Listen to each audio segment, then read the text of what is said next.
आप सभी को जय मसीह की। आज का जो वचन है वो एक बहुत ही भारी विषय के बारे में है, जिसके बारे में हम अक्सर बात नहीं करना चाहते हैं या लोगों को इसके बारे में हम नहीं बताना चाहते हैं, क्योंकि आजकल जो हमारे सेवकों का प्रचार है वो बहुत ही मीठा है और लोगों को पसंद आने वाला प्रचार हम करते हैं। परंतु बाइबल में जो सच्चाइयाँ हैं, जिसके बारे में परमेश्वर ने बात करी और जिसके बारे में बताना अवश्य है और जिसके बारे में प्रभु यीशु मसीह ने खुद कई बार चेतावनी दी, उसके बारे में हमें भी दूसरों को बताना बहुत ही ज़रूरी है। तो ये विषय है क्या? ये बहुत गहरा विषय है, बहुत डरावना भी विषय है और ये विषय है नरक के बारे में, जिसके बारे में हमें बात करना बहुत ज़रूरी है। नरक के बारे में जब हम बात करते हैं तो बहुत सारे लोग डर जाते हैं या सोचते हैं अरे नहीं, इसके बारे में नहीं। और जब आप लोगों से बात करते हैं कि वो किस तरफ जाना चाहते हैं, स्वर्ग जाना चाहते हैं या नरक जाना चाहते हैं, तो कोई भी व्यक्ति नहीं कहेगा कि मैं नरक जाना चाहता हूं। हालांकि हाँ, उसके व्यवहार, उसके कामों के अनुसार आप उसको पहचान सकते हैं कि व्यक्ति किधर जा रहा है, परंतु कोई भी व्यक्ति अपनी इच्छा से नरक नहीं जाना चाहता है। पर बाइबल नरक के बारे में, स्वर्ग और नरक के बारे में बहुत क्लियरली, बहुत स्पष्टता के रूप से शिक्षा देती है। तो आज हम नरक के बारे में समझने की कोशिश करेंगे और जानेंगे कि बाइबल नरक के बारे में क्या बताती है और क्यों इसके बारे में हमें चेतावनी देती है। तो सबसे पहले हम देखेंगे कि नरक कैसा है और किस प्रकार का ये जगह है। बहुत सारे लोग इवन हमारे मसीहत में नरक को इनकार करते हैं। वो कहते हैं कि नरक नहीं है, या उसको इस प्रकार दर्शाते हैं कि नरक सिर्फ परमेश्वर से हमारा एक आत्मिक अलगाव है। ये एक शुरुआती दौर में हम कह सकते हैं कि जब हम परमेश्वर से अलग होते हैं पाप करने के द्वारा, तो हम दंड के भाग्य होते हैं, क्योंकि बाइबल में लिखा है पाप की मजदूरी तो मृत्यु है, और हम पाप के द्वारा परमेश्वर की महिमा से रहित हो गए हैं, उससे हम अलग हो गए हैं। तो नरक जो है परमेश्वर से सिर्फ हमारा एक आत्मिक अलगाव ही नहीं है, जिसके बारे में बहुत सारे मसीही लोग ऐसा विश्वास करते हैं कि नरक जो है परमेश्वर से हमारा आत्मिक अलगाव है। अगर ऐसा होता तो इस संसार में आप देख रहे हैं हजारों लाखों लोग जो हैं अपने जीवन का आनंद उठा रहे हैं। वो अपने पाप में, अपने लालसाओं में, अभिलाषाओं में, इस संसार की चकाचौंध में अपने जीवन को एंजॉय करते हैं, आनंद उठाते हैं। तो क्या यही नरक है? अगर उस तरह से हम देखेंगे तो क्या ये नरक होगा? नहीं। परंतु बाइबल इस बारे में स्पष्ट रूप से बताती कि नरक एक अलग जगह है, जो एक भयानक जगह, बहुत ही भयानक जगह। ये ना सिर्फ हमारा परमेश्वर से अलगाव को दर्शाता है, परंतु और भी जो बातें हैं जिसकी वजह से एक व्यक्ति नरक में जाता है और उसका उस जगह का वो अनुभव जो करेगा वो बहुत ही भयानक होगा।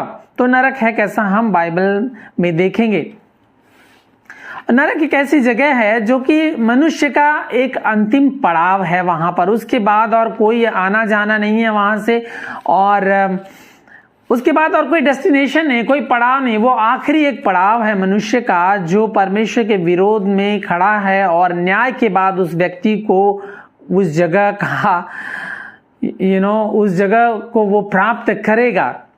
तो मत्ती रचित सुसमाचार 25 अध्याय के 41 से 46 पद में लिखा हुआ है। बहुत सारे वचन है जिसको हम लोग पढ़ेंगे, परंतु मत्ती रचित सुसमाचार 25 अध्याय के 41 से 46 पद में लिखा हुआ है,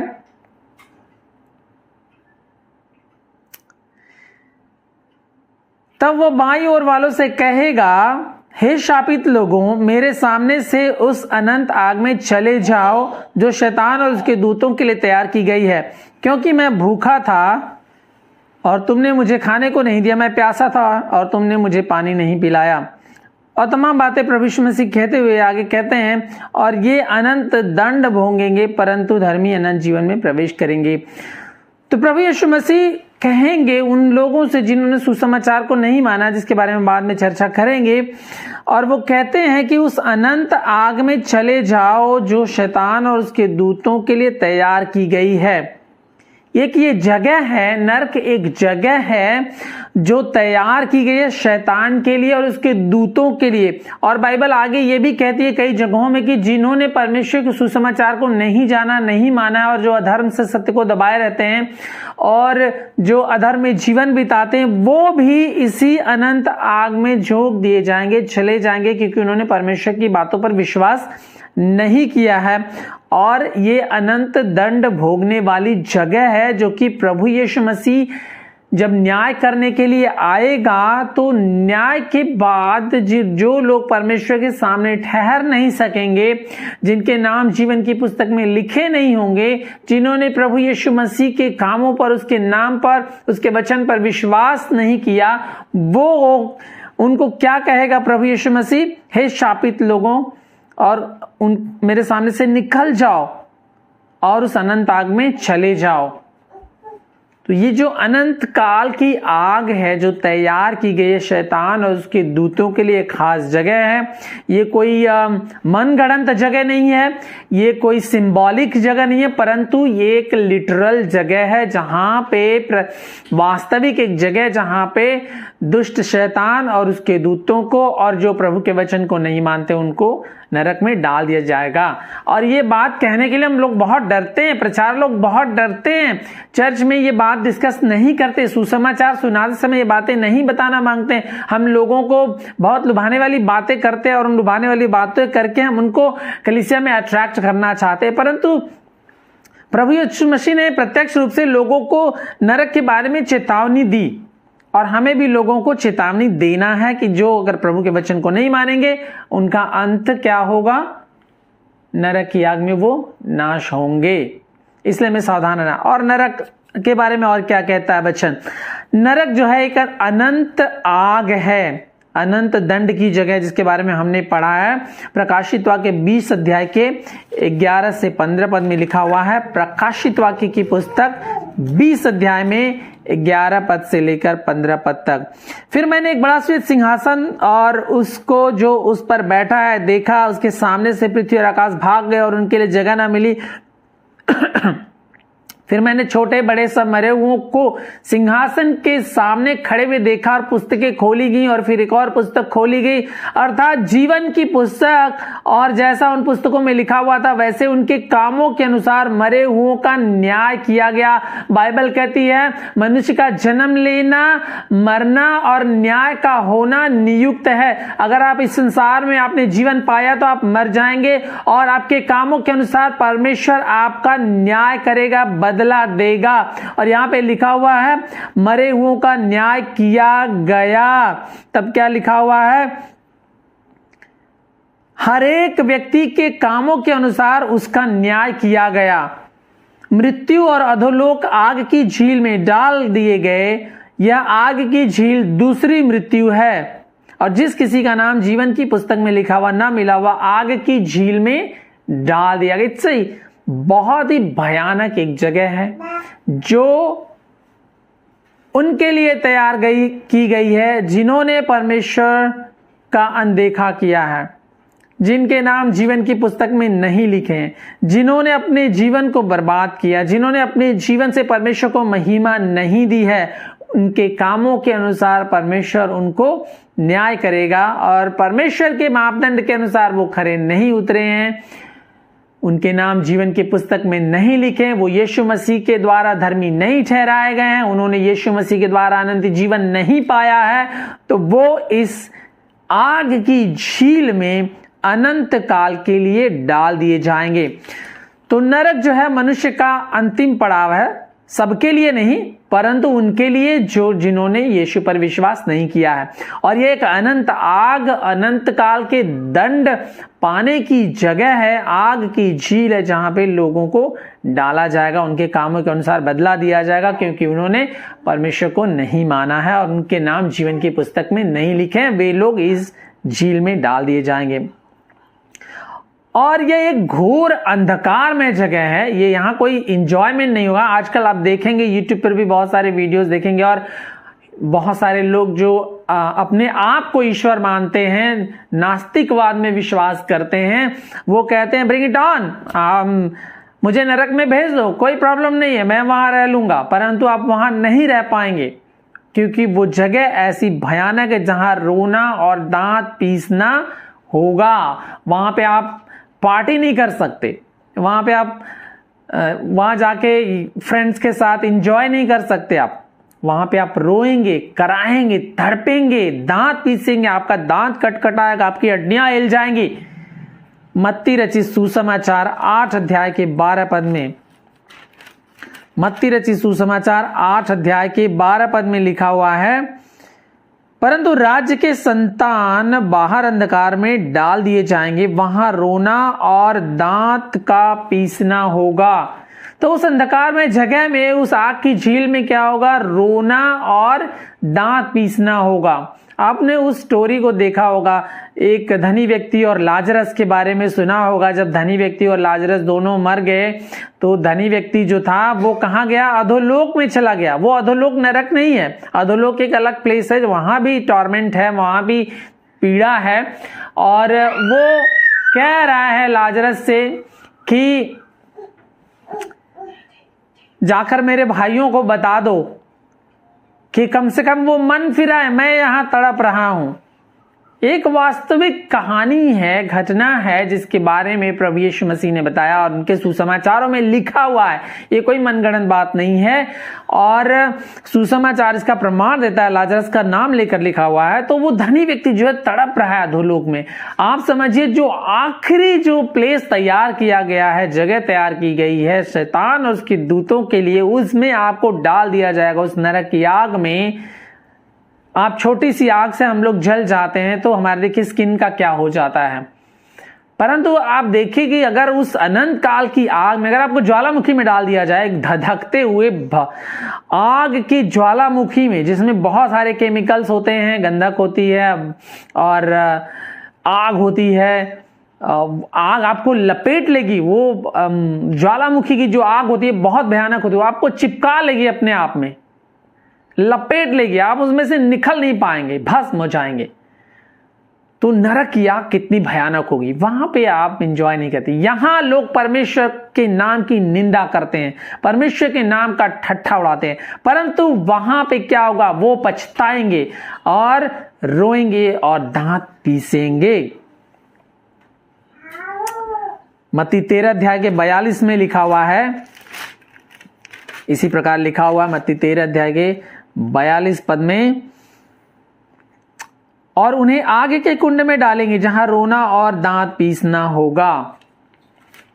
तो जिन्होंने परमेश्वर के वचन को नहीं माना है, जब वो नरक की आग में डाल दिए जाएंगे। यीशु मसीह न्याय करने के लिए आएगा। पिछले सप्ताह मैंने बताया था कि प्रभु यीशु मसीह बादलों पर दोबारा आएगा और वो इस संसार का न्याय करेगा। जिन्होंने यीशु पर विश्वास किया है वो प्रभु के साथ मिल जाएंगे, उठा लिए जाएंगे स्वर्ग पे, परंतु जिन्होंने प्रभु पर विश्वास नहीं किया वो हाय करेंगे, छाती पीटेंगे और उस दिन उन्हें मन फिराने का अवसर नहीं मिलेगा। और नरक में आपको मन फिराने का अवसर नहीं मिलेगा। अभी आपको मन फिराने का अवसर, अपने पापों से पश्चाताप करके परमेश्वर का अंगीकार करके उसके पीछे चलने का अवसर है, अनंत जीवन पाने का अवसर है।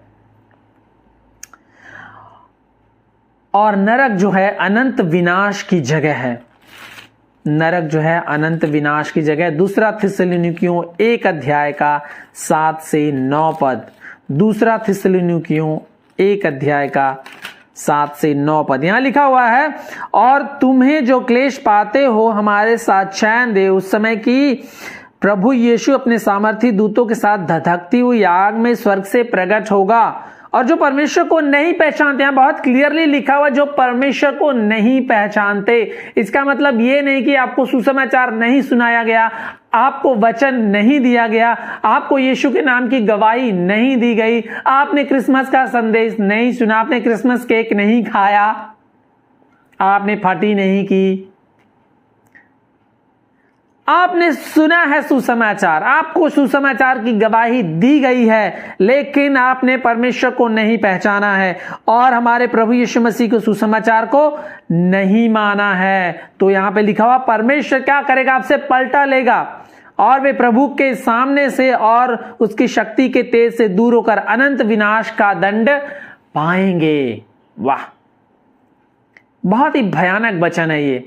अगर सचमुच में आप सुन रहे हैं इस वचन को तो आप संभालिए। अगर पाप में जीवन बिता रहे हैं तो पाप से पश्चाताप करके प्रभु पर विश्वास करिए, प्रभु का इनकार मत कीजिए, प्रभु को ठुकराइए मत। अदरवाइज अंत के दिन में जब प्रभु आएगा, बादलों पर प्रकट होगा, धधकती हुई आग में स्वर्ग से प्रकट होगा अपने स्वर्गदूतों के साथ, तो आपसे पलटा लेगा। और क्या होगा? फिर आपको अनंत विनाश के लिए उस नरक की झील में डाल देगा, जहां आपको दंड मिलेगा और पीड़ा होगी, दांत पीसेंगे और आप रोएंगे। तो नरक जो ये जगह बनाई गई है, ये सिर्फ हमारा परमेश्वर से एक आत्मिक अलगाव नहीं है, जैसा बहुत सारे लोग विश्वास करते हैं। और बहुत सारे लोग हमारे समाज में तो ये भी विश्वास करते हैं, all roads leads to God, है ना। परमेश्वर तो एक ही है लेकिन रास्ते अनेक हैं, तो एट द एंड हम लोग तो पहुंच ही जाएंगे, हमारा सभी लोग स्वर्ग जाएंगे। ऐसा नहीं है, बाइबल ऐसा कतई नहीं बताती है कि सभी लोग स्वर्ग जाएंगे। परमेश्वर एक ही है, सबकी मंजिल एक ही है, लेकिन रास्ते अलग हैं, ऐसा नहीं है। बाइबल क्लियरली बताती है कि मार्ग, सच्चाई और जीवन सिर्फ यीशु मसीह है। बिना यीशु मसीह के द्वारा हम कहीं पिता के पास नहीं पहुंच सकते, स्वर्ग में नहीं पहुंच सकते। और कोई नाम नहीं दिया गया है आकाश के नीचे और पृथ्वी के ऊपर कि हम उद्धार पा सकें। सिर्फ एकमात्र उद्धार का रास्ता है, वो यीशु मसीह है। अगर आप परमेश्वर के दंड से, अपने पापों के दंड से बचना चाहते हैं तो आपको प्रभु यीशु मसीह का अंगीकार करना होगा। सिर्फ यही एक रास्ता, क्योंकि यीशु हमारे पापों के प्रायश्चित के लिए, हमारे पापों की क्षमा के लिए क्रूस पर मारा गया, गाड़ा गया और मुर्दों में से तीसरे दिन जी उठा। और जो कोई विश्वास करेगा वह नरक की आग में नाश नहीं होगा परंतु अनंत जीवन पाएगा। परंतु जो विश्वास नहीं करेगा वह, उस पर दंड की आज्ञा हो चुकी है। जिसने विश्वास किया है उस पर दंड की आज्ञा नहीं होगी। जब प्रभु यीशु मसीह आएगा तो वो विश्वासी जन क्या करेगा? यीशु के साथ स्वर्ग पे उठा लिया जाएगा। और जो विश्वासी जन होगा, सोया होगा, वो जी उठेगा। परंतु जो अविश्वासी है उसके लिए तो रोना और दांत पीसने के अलावा कोई चारा नहीं है, कोई उपाय नहीं है उसके लिए। Today is the day of solvation. आज ही के आज हमारे पास ये मौका है कि मन फिराकर परमेश्वर के पास आए।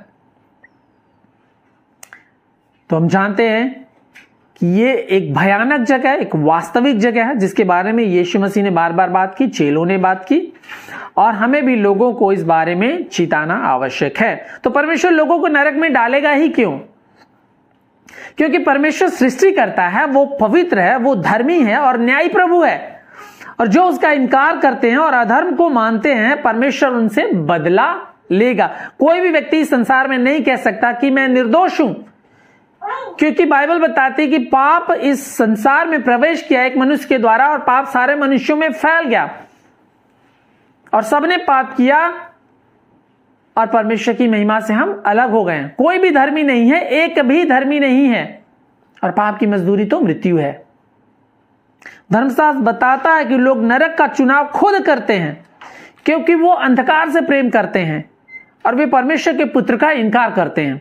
यूहन्ना रचित सुसमाचार 3 अध्याय में हम पढ़ते हैं, यूहन्ना रचित सुसमाचार 3 अध्याय के 16 पद से आगे हम पढ़ते हैं, जहां पे हमने अभी कोट किया था। यहां पे लिखा, क्योंकि परमेश्वर ने जगत से ऐसा प्रेम रखा कि उसने अपना इकलौता पुत्र दे दिया ताकि जो कोई विश्वास करे वह नाश ना हो परंतु अनंत जीवन पाए। अगर आपने प्रभु यीशु मसीह पर विश्वास किया तो आप नाश नहीं होंगे, नरक की आग में दंड नहीं पाएंगे, परंतु क्या होगा? अनंत जीवन आप पाएंगे। परमेश्वर ने अपने पुत्र को जगत में इसलिए नहीं भेजा कि जगत पर दंड की आज्ञा दे, परंतु इसलिए कि जगत उसके द्वारा उद्धार पाए।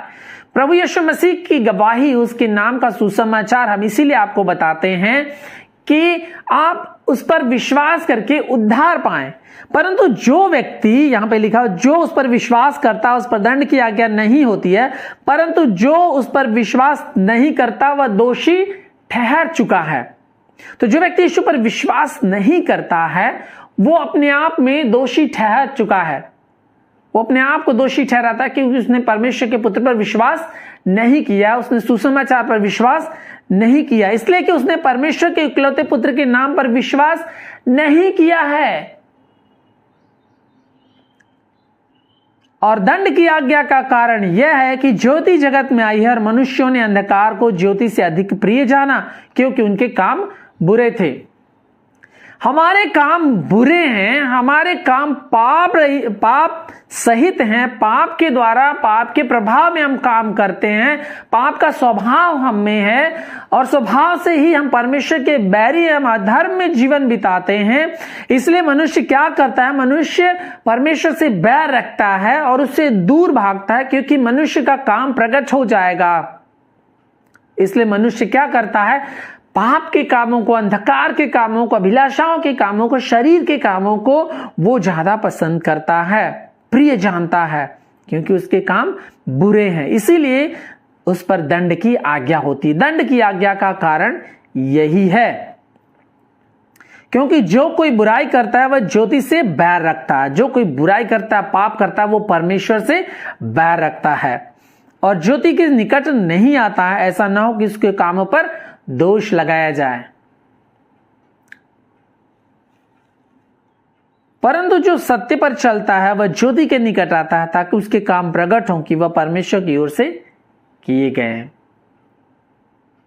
तो दंड की आज्ञा इसलिए है कि मनुष्य के काम बुरे हैं और वो परमेश्वर से बैर रखता है।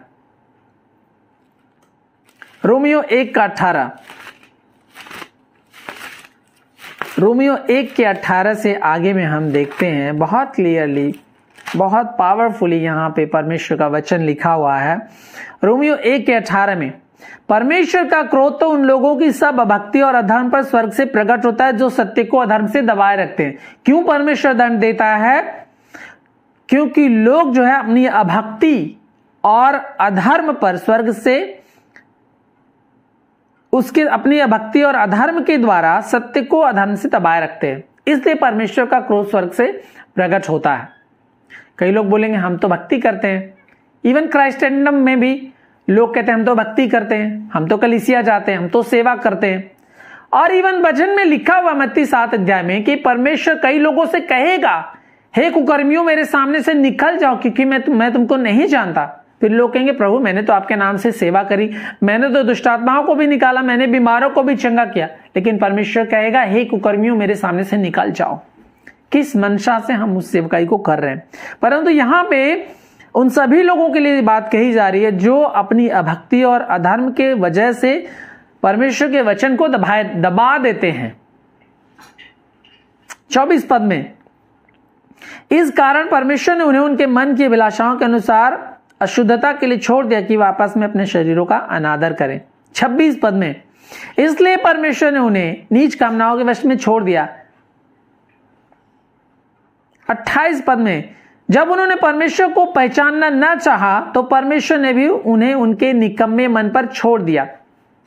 32 पद में, वे तो परमेश्वर की यह विधि जानते हैं कि ऐसे ऐसे काम करने वाले मृत्यु के दंड के योग्य हैं, तो अभी न केवल आप ही ऐसे काम करते वरन करने वालों से प्रसन्न होते। देखिए यहां पे एक क्रोनोलॉजिकली यहां पे लिखा हुआ है, ऑर्डर में लिखा हुआ है कि पहले तो क्या होता है, अभक्ति और अधर्म से हम मनुष्य क्या करता है, परमेश्वर के सत्य को, परमेश्वर के वचन को दबा देता है और क्या करता है, और अपने मन की अभिलाषाओं और अशुद्धता की वजह से काम करता है और नीच कामनाओं के वश में हो जाता है और परमेश्वर को पहचानना नहीं चाहता है। जब पाप का प्रभाव इतना ताकतवर एक इंसान के जीवन में होता है तो परमेश्वर को नहीं पहचानेगा क्योंकि उसके काम बुरे हैं। वो अंधकार से प्रेम करता है, वो पाप से प्रेम करता है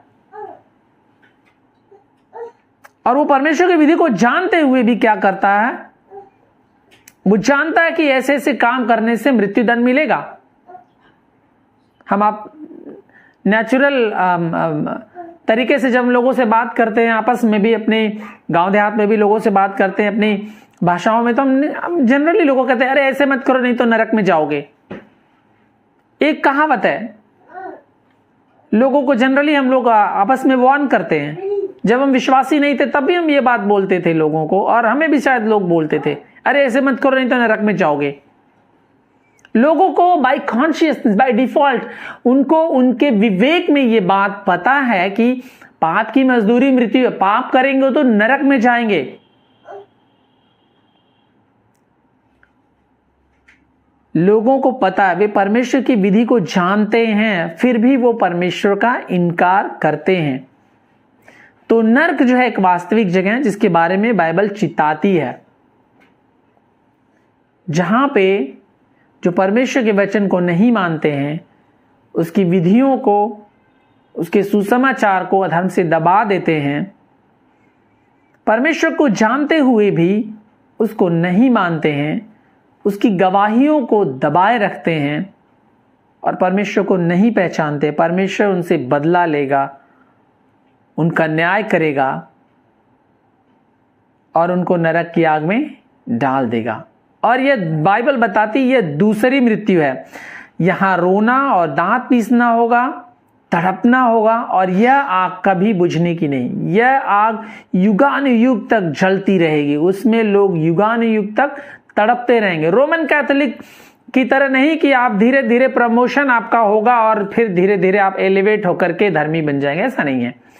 हिंदुइज्म की तरह भी नहीं कि आप योनियों में भटकते रहेंगे फिर धीरे धीरे धीरे धीरे आप ब्राह्मण बन जाएंगे और ब्रह्मा में लिप्त हो जाएंगे, ऐसा नहीं है। बाइबल इस प्रकार नहीं बताती है। बाइबल क्लियरली कहती है कि मनुष्य का जन्म लेना, मरना और न्याय का होना नियुक्त है। न्याय के समय आप परमेश्वर डिसाइड करेगा आप किस तरफ जा रहे हैं, कि आप स्वर्ग में जा रहे हैं, आप नरक में जा रहे हैं।